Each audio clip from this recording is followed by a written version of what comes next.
Merong iba diyan, hindi nga abogado, kaya nito si Soto, hindi naman abogado, nagdudunong-dunungan. Asus Mario, ano ba yan? Ilagay niyo mga sarili niyo sa dapat yung kalalagyan. Do not expose your ignorance. Wala kayong karapatan magbigay ng opinion. Batas ang pinag-uusapan. O, hindi ka naman abogado. Salita ka ng salita. Huwag kang magkakamali na pumasok ka sa teritoryo ng mga abogado. Huwag mong ipakita ang pagka-ignorante mo. Ilalagpasan mo pa ang pagka-ignorante mo, kaya ignorance overreach ang tawag doon.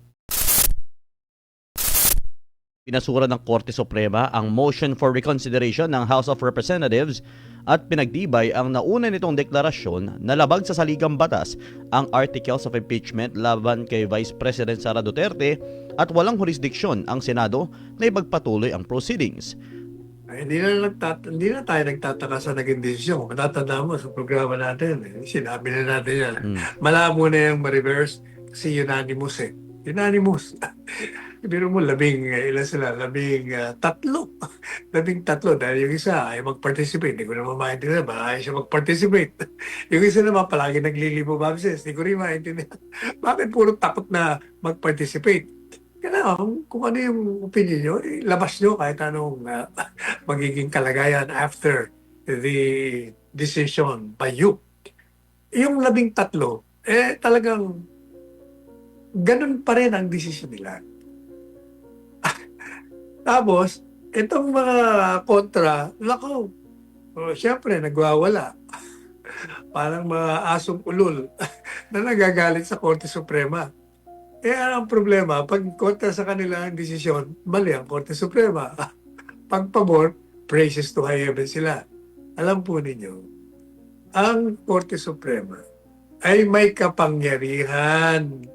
At tama na binigyan sila ng kapangyarihan na i-resolve ang anumang kontrobersya o yung hindi pagkakaunawaan ng mga sangay ng gobyerno o ng gobyerno at isang mamamayan o ng mga korporasyon laban sa korporasyon at mamamayan laban sa mamamayan o mamamayan laban sa gobyerno. Kasi kung walang magbibigay ng hatol sa mga away na ganito, magulo tayo, may chaotic tayo. Kaya dapat talaga ang Korte Suprema, tama ang inilagay ng mga framers, yung mga gumuhit ng konstitusyon. Kailangan may referee kung sa basketball. Malaman mo kung anong tama, mali.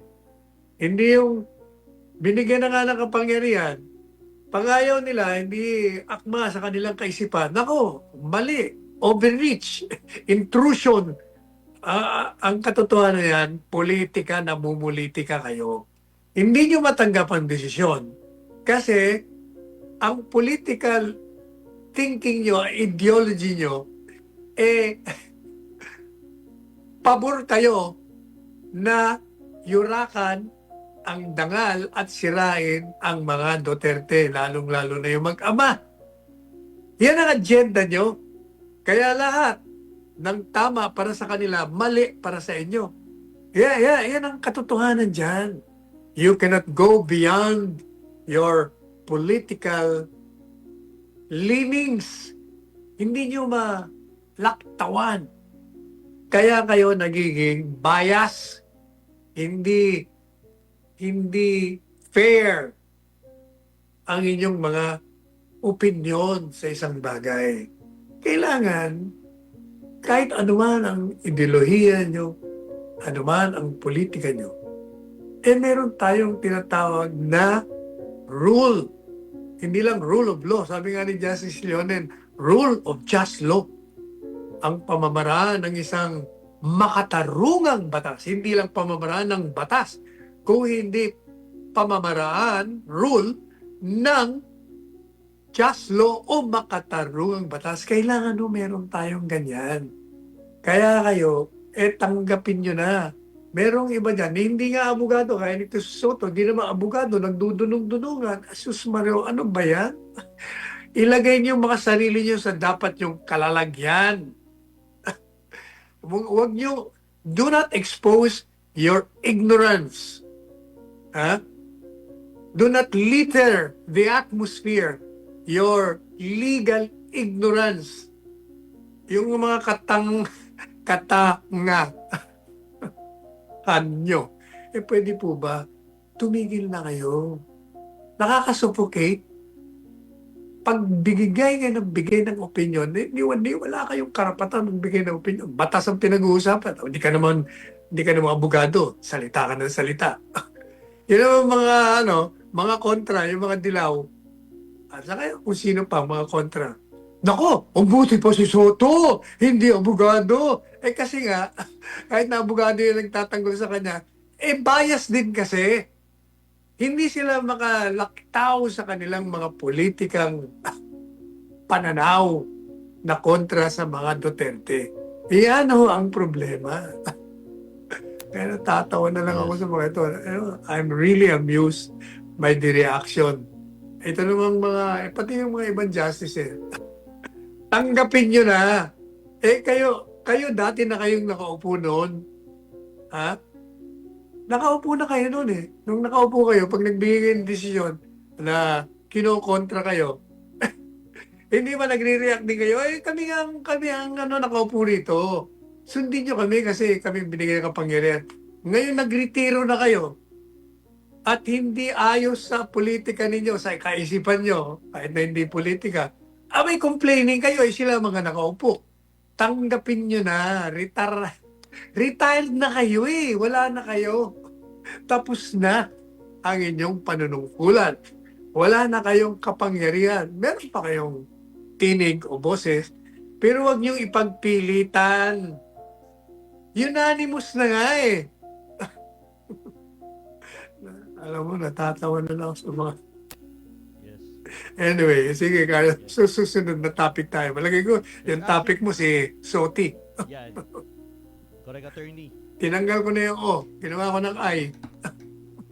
Yes, attorney. Actually, kaugnay nga po dyan ay, bigyan na dugtungan ko lang kay Senator Tito Soto. Ipinahayag ni Senate President Vicente Tito Soto III ang kanyang pagkadismaya sa desisyon ng Korte Suprema na tuluyang ibasura ang apela ng House of Representatives upang baligtarin ang ruling na nagdedeklara bilang labag sa konstitusyon ang Articles of Impeachment laban kay Vice President Sara Duterte. Pinagtibay rin ng Korte Suprema na walang jurisdiction nakuha ang Senado sa impeachment proceedings. Ayon kay Soto, ang desisyon ay isang malungkot na araw para sa mga mag-aaral at nagtuturo ng constitutional law dahil anya ay nagkaroon ng judicial overreach na nagresulta sa hindi konstitusyonal na pagbabago ng konstitusyon. Tinawag din niya itong judicial legislation at isang malinaw na panghihimasok sa kapangyarihan ng lehislatura dahil umano sa paglalatag ng Korte Suprema ng bagong patakaran para sundin ng Kongreso sa impeachment. Dagdag pa ni Soto, dahil sa naturang desisyon, ang impeachment ay halos hindi na umano maisasakatuparan. Nilinaw ng Korte Suprema ang ika-4 na impeachment complaint na inihain noong Pebrero 5 ng nakaraang taon ay ipinagbabawal ng konstitusyon dahil lumabag ito sa patakarang hindi maaaring magsimula ng higit sa isang impeachment laban sa iisang opisyal sa loob ng isang taon. Ipinalawanag din ng Korte Suprema ang kahulugan ng initiation ng impeachment at itinuring na ang mga session days ay tumutukoy sa mga araw na aktwal na may sesyon ang Kamara. Ayan po, attorney. Ano po masabi niyo sa pahayag po ng ni Tito Soto? Sabi niya, judicial overreach now. Ay, nako. Bulaga. Alam po ninyo, ako tatanungin mo, ano yung judicial overreach niya? Palagay ko, ang ibig niya sabihin, ignorance overreach. Hindi ka abogado.